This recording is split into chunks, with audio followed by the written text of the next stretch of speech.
come make homemade creamer with me. I always try to make videos and I get halfway through my recipe or whatever I'm doing and I forget to film, and then I say, oh yeah, I'm making my video now. And I normally don't have any time to make videos because I'm a teacher, but I'm on maternity leave, so I have some extra time on my hands and I'm mostly a little bit of a cheapo, so I like to make do with what I have. And one thing I have learned to make do with what I have is coffee creamer. So this is an old coffee creamer bottle, sweetened condensed milk. Here it is. Woo! Thanks, Wally World.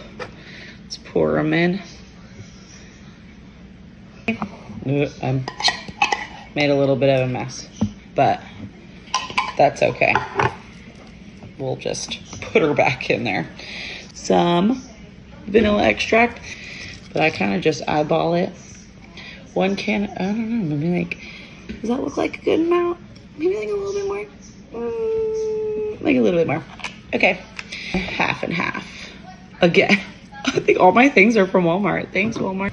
You go like Outcast and you shake it like a Polaroid picture into your coffee and it tastes just like that Simple Bliss. And that's just expensive.